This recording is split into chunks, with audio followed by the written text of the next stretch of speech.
नेपाल इस समय बेहद नाजुक मोड़ पर खड़ा है। जन आक्रोश सड़कों पर फूट पड़ा है और लोकतंत्र की नींव हिलती नज़र आ रही है। यह संकट केवल बल प्रयोग से नहीं सुलझेगा। इसके लिए ज़रूरी है कि राजनीतिक संवाद को प्राथमिकता दी जाए, भ्रष्टाचार के खिलाफ ठोस कदम उठाए जाए, अर्थव्यवस्था में सुधार किए जाएं और डिजिटल स्वतंत्रता का सम्मान किया जाए। पैरा हालांकि गुप्त ताकतों के षड्यंत्रों की चर्चाएं ज़रूरी हो रही है, लेकिन आंदोलन की जड़ें घरेलू असंतोष में ही नज़र आती हैं। विदेशी शक्तियां इसका लाभ उठाने की कोशिश कर सकती हैं, पर इसकी बुनियादी वजह जनता की लंबे समय से उपेक्षित मांगें हैं। नए शासन के सामने सबसे बड़ी चुनौती यह है कि वह हिंसक और नेता विहीन भीड़ के बीच से ऐसे प्रतिनिधियों की पहचान करे जिनसे बातचीत शुरू कर स्थिति को सामान्य किया जा सके।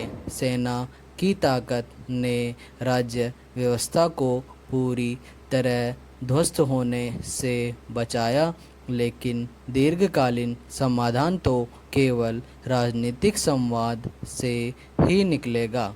भारत और चीन दोनों इस संकट को गहरी नज़र से देख रहे हैं। उनकी प्राथमिकता केवल स्थिरता बनाए रखना है, परिणाम को प्रभावित करना नहीं। यदि काठमांडू ने आंतरिक घावों को जल्द नहीं भरा, तो नेपाल बांग्लादेश जैसी अस्थिरता की राह पर फिसल सकता है। फिर भी अपनी बहुलतावादी राजनीति और सशक्त नागरिक समाज की वजह से नेपाल के पास अब भी हालत को सुधारने का अवसर है, बशर्ते सुधारों को गंभीरता से लागू किया जाए। नेपाल में सामान्य स्थिति बहाल करने के लिए 4 प्रमुख स्तंभों पर आधारित रणनीति की ज़रूरत है। संवाद, भ्रष्टाचार पर प्रहार, आर्थिक नवीनीकरण और डिजिटल स्वतंत्रता का संरक्षण। पैरा सरकार, विपक्ष और आंदोलनकारियों के बीच संरचित बातचीत तुरंत शुरू होनी चाहिए। यह संवाद किसी तटस्थ मंच जैसे नागरिक समाज की मध्यस्थता से संभव है। बातचीत को औपचारिकता तक सीमित नहीं रखा जा सकता। इसमें ठोस समय सीमा और लागू किए जा सकने वाले परिणाम तय हो।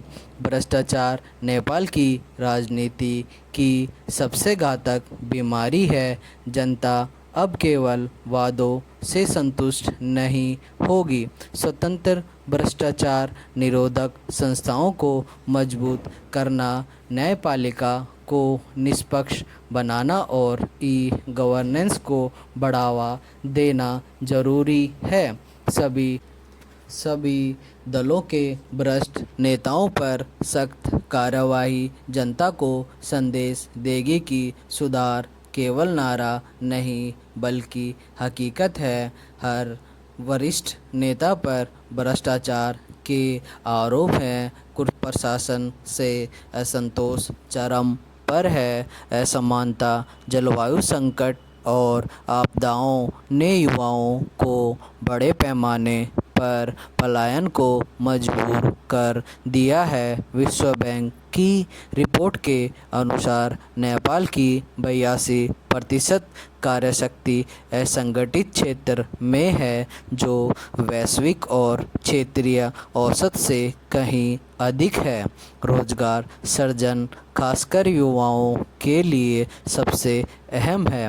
बुनियादी ढांचे पर्यटन और जल विद्युत में निवेश से संभावनाएं खुल सकती हैं।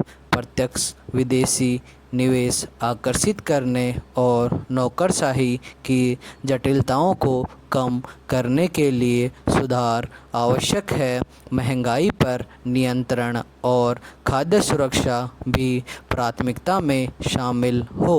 पैरा सोशल मीडिया पर प्रतिबंध ने युवाओं और सत्ता के बीच गहरी खाई उजागर की है।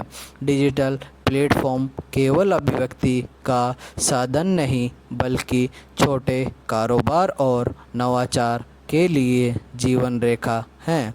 इन्हें बहाल करना और भविष्य में सुरक्षा देना जनता का विश्वास वापस पाने के लिए अनिवार्य है।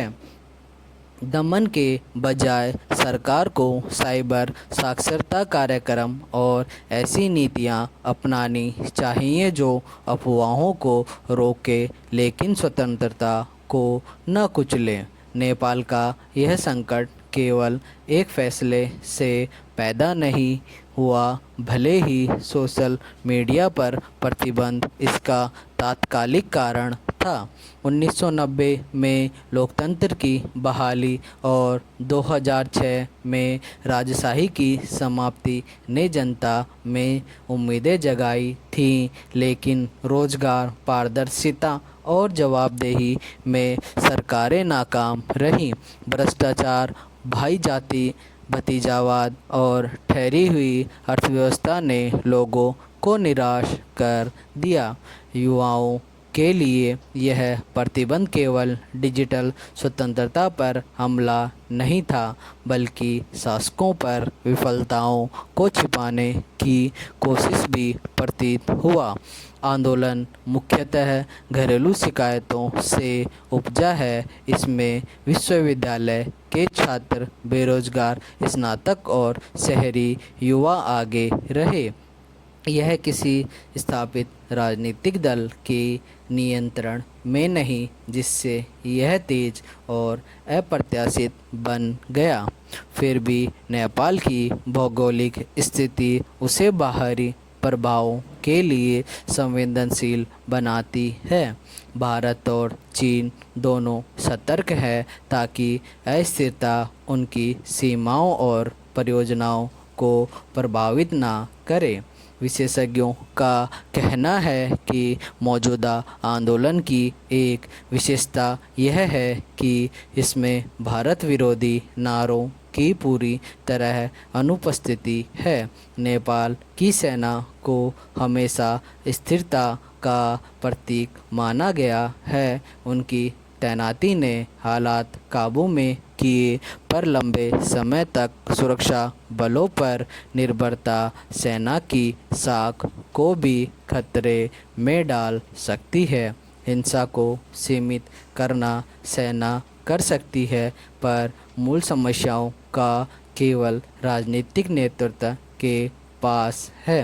विश्लेषकों ने नेपाल की स्थिति की तुलना बांग्लादेश से की है, लेकिन यह फ़र्क है कि नेपाल की राजनीति अधिक बहुलतावादी है और नागरिक संगठन सक्रिय है। यह विविधता सुधारों के लिए अवसर देती है। यह आंदोलन केवल क्षणिक गुस्सा नहीं बल्कि गहरे बदलाव की मांग है। सवाल यह है कि क्या नेपाल का नेतृत्व इस चुनौती को अवसर में बदल पाएगा या इतिहास में उस पीढ़ी के रूप में दर्ज होगा जिसने लोकतंत्र के वादे को व्यर्थ कर दिया।